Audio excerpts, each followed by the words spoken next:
who stick by their principles and their beliefs. And the principles and beliefs of a man are always to do what he is supposed to do, regardless of how he feels. You must train when you don't feel like training. You must protect when you don't feel like protecting. You must be a good man. And when you're actually a truly good man and a high value man, this is something I absolutely realized in jail. And I said to you, I said, Tristan, I have no problem suffering if the people I love are not suffering. My children are taken care of. The women I love are taken care of. My mother is taken care of. Everybody around me is fine. Even if they've removed me from my life and locked me in a jail cell, everybody I love is taken care of and is protected and is living good. I must suffer because I am a man. I am the head of my empire. I'm the head of the clan. Of course I will suffer, but the people I love are not suffering.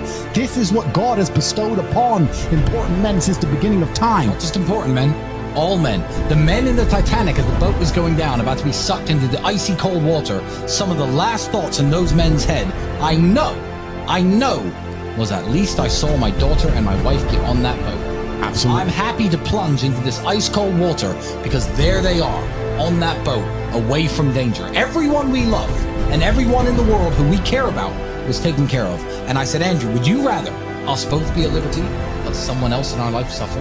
Mum suffer, our kids suffer, Never. others of our children Never. suffer? No, I'm glad it was me. I'm glad I was the one who was suffering and everyone else was okay, because that's what being a man means. When you're a man, absolutely you're right. It is our job to suffer so the people around us do not suffer.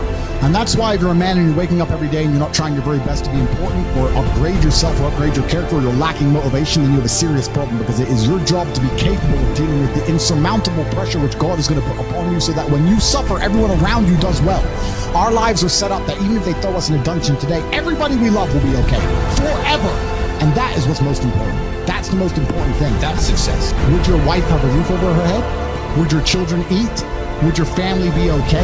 Think about these things. This is what you're working for. You're not working to make money so you can buy a Lamborghini. You're working to make money, and you're thinking outside the box, and you're becoming your best version of yourself, so all the people around you will always be okay no matter what happens. It is your job as a man to suffer. And we did our job fantastically, absolutely not as we should. We always will. And we always will. And everybody around us was okay. And that is extremely comforting in times of hardship, because we're built for suffering. We were absolutely not built for suffering. No matter how close I came to crying inside of that jail cell, I knew all the people around me were safe and all the people around me could eat. And that's all I cared about. When I would call other people and they were asking me how I was, I'd say, we don't want to talk about me.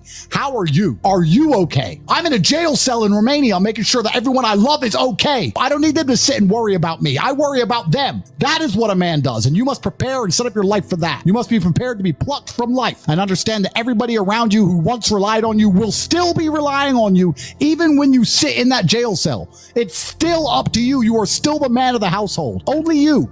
And if you don't pay the bills, who's going to do it? Your wife's just going to what? Go get a job, get like 5 jobs and raise your kids? How's she going to do that? You must be prepared for these things. That is what you're working for. So if you wake up every day as a man and you say, I don't have motivation to become strong, I don't want to work hard and get rich, I don't want to try and become financially free, what you're saying is that the second you disappear, everyone who loves you and respected you and relied on you is going to starve. How can you live that way as a man? Absolutely and utterly unacceptable.